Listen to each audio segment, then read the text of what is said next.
décide de partir. Sa destination, le Soudan. Dans ce pays voisin de l'Arabie Saoudite, un chef religieux, Hassan el-Tourabi, accueille les islamistes du monde entier. À Khartoum, Oussama Ben Laden est le bienvenu. Quand Ben Laden est arrivé à Khartoum, il a rencontré Tourabi et ils ont passé pas mal de temps ensemble. Apparemment, ils se sont bien entendus et sont même allés faire du cheval ensemble. Ils étaient tous deux des hommes relativement sophistiqués, même si Tourabi est plus cultivé que Ben Laden. Ils se considéraient comme du même monde et semblaient apprécier mutuellement leur compagnie. Une amitié qui repose aussi sur l'argent. Ben Laden est riche. Et au Soudan, un pays sous-développé, il va investir et apporter de la richesse. Il décroche de gros marchés publics, comme par exemple une route de 800 km, et construit des bâtiments officiels. Il achète aussi des exploitations agricoles et gagne une fortune dans l'exportation de coton et de sésame. Le Saoudien a alors toute l'apparence d'un homme d'affaires respectable. Il a des bureaux avec air conditionné dans le centre de Khartoum. Il dirige très ouvertement des affaires d'import-export avec des autorisations données par le gouvernement soudanais. Il commence à acheter des terrains dans les environs de la capitale et se lance dans des activités agricoles. Voici la ferme que Ben Laden possédait au Soudan, aujourd'hui abandonnée. Mais on n'y cultivait pas que du coton. Dès 1994, Ben Laden y installe 500 djihadistes venus d'Afghanistan. Ils partagent leur temps entre activités agricoles et entraînement militaire, une sorte de colonie du terrorisme.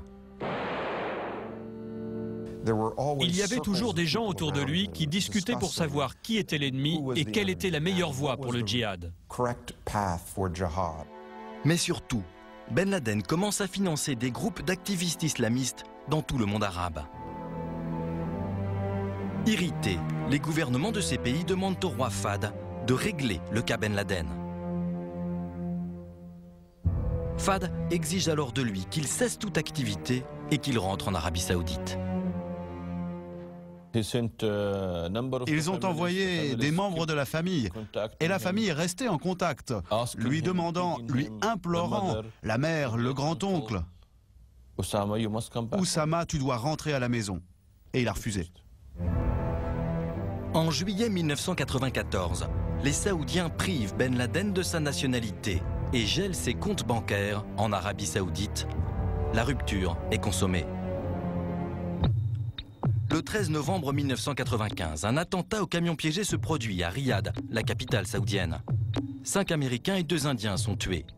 Le bâtiment détruit est un centre de formation militaire saoudien dont les instructeurs sont américains. Ben Laden n'est pas le commanditaire de cet attentat, mais il est cité comme source d'inspiration par les terroristes, des islamistes saoudiens, anciens combattants d'Afghanistan, qui seront ensuite exécutés. J'ai lu les pamphlets d'Oussama Ben Laden. Trop actif, devenu encombrant, Ben Laden est un invité gênant pour le Soudan.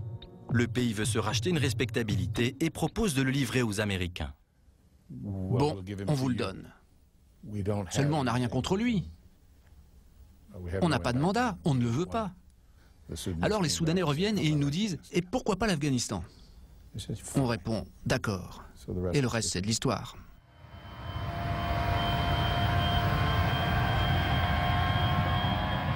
Le 18 mai 1996, Oussama Ben Laden quitte Khartoum. L'Afghanistan vient de vivre 7 ans de guerre civile. Un pays en ruine, coupé du monde et sans gouvernement. Le pays est aux mains d'une milice islamiste qui contrôle militairement l'essentiel du territoire, les talibans. Ce groupe fondamentaliste transforme l'Afghanistan en une société islamique qui vivrait comme au premier temps de l'islam, une sorte de retour à un hypothétique âge d'or musulman à tout prix. À Kandahar, leur capitale, les talibans mettent à la disposition de Ben Laden cette ancienne coopérative agricole de l'époque soviétique. La ferme de Tarnak, ici sur une vidéo de propagande, sera son quartier général. Ben Laden n'est pas seul. Avec lui, un groupe de 150 fidèles, des djihadistes fanatiques. Le journaliste Abdul Bari Atwan a passé 10 jours avec eux en novembre 1996.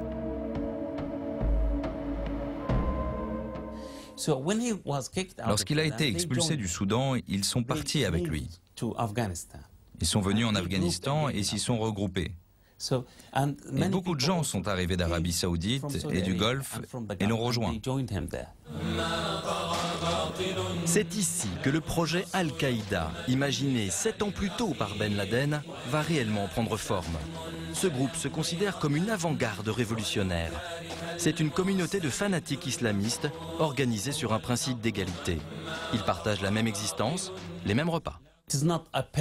Ce n'est pas une structure pyramidale, ils sont amis. Et ce sont des gens qui voudraient mourir en martyrs. Donc ils ne se battent pas pour être le chef. Dans cette communauté idéaliste, unie par le combat et l'exil, Ben Laden compte un ami rencontré en 1986, Mohamed Attef, qui sera tué en 2001 près de Kaboul par l'armée américaine. Cet Égyptien, ex-policier au Caire, est l'homme de confiance du Saoudien. Ils sont vraiment très proches. Et cela s'est vérifié lorsque le fils d'Oussama Ben Laden s'est marié avec la fille de Mohamed Attef. Presque une famille. Le noyau d'Al-Qaïda fonctionne ainsi. Un mélange de relations personnelles et d'objectifs politiques communs. Autre figure majeure, Ayman al-Zawahiri, qui avec le temps est devenu l'animateur de ce groupe informel. Ayman al-Zawahiri est le cerveau politique d'Al-Qaïda. Oussama Ben Laden est le chef spirituel. Ben Laden, un homme qui ne hausse jamais le ton lorsqu'il prend la parole, mais dont la pensée est extrêmement violente. Ce pourrait être un mélange de colère, de revanche, d'amertume, de haine, d'islamisme pur. C'est tout ça ensemble. Le djihad contre les Américains, se battre contre les Américains, c'est l'essence même de la foi. Entre 1996 et 1998, Ben Laden va multiplier les déclarations. Comme sur cette vidéo de propagande, il dénonce la présence de djihadistes en Arabie Saoudite, toujours là 6 ans après la fin de la guerre du Golfe. Les victimes civiles de l'embargo en Irak, les crimes contre les musulmans en Bosnie ou ceux de l'armée russe en Tchétchénie. Sur cette image, c'est un des fils de Ben Laden qui prend la parole. Il évoque la situation des enfants palestiniens et appelle à la guerre contre les Juifs. Une série de déclarations qui passent inaperçues en Occident, jusqu'à ce que l'Égyptien Ayman al-Zawahiri donne quelques conseils à Ben Laden. Il a dit « Ce long message est inutile. Tu dois envoyer 2 lignes. Comme ça, toutes les agences de presse vont le reprendre. Et cela fera plein d'articles. Et tu peux même mettre des phrases polémiques. » Et la phrase polémique, c'est qu'il faut tuer des civils américains et des Juifs. Le 23 février 1998, depuis un camp afghan, Ben Laden lance une fatwa d'une extrême violence. Nous appelons chaque musulman qui croit en Dieu à tuer les Américains et à piller leurs richesses, où que ce soit et dès que ce sera possible. L'ordre de tuer des Américains est un devoir sacré, dans le but de libérer les mosquées de Jérusalem et de la Mecque.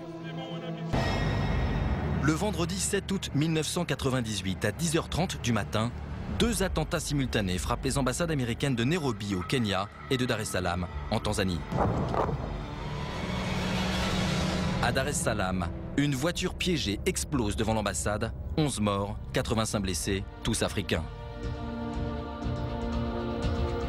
À Nairobi, à la même heure, c'est un camion piégé qui explose, 213 morts, dont 12 Américains. C'est l'attentat le plus meurtrier commis contre une cible américaine depuis plus de 15 ans. Et cette fois-ci, Ben Laden est directement impliqué. Il a choisi lui-même les kamikazes des Saoudiens et des Égyptiens, ainsi que le plan d'attaque. Son objectif est d'obliger les États-Unis à réagir. Et l'idée n'était pas de tuer des diplomates américains. L'idée était de forcer Clinton à monter sur une estrade pour qu'il dise « Ben Laden est mon ennemi ». Et c'est exactement ce qui va se produire. Tout de suite après les attentats, le président américain Bill Clinton fait une déclaration. Ces actes de violence terroriste sont inhumains. Nous utiliserons tous les moyens à notre disposition pour mener leurs auteurs devant la justice.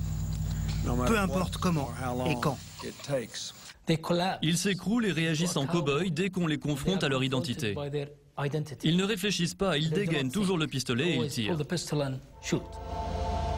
Le 20 août 1998, les États-Unis tirent des missiles sur des camps d'entraînement en Afghanistan. Et c'est ce que Ben Laden attendait.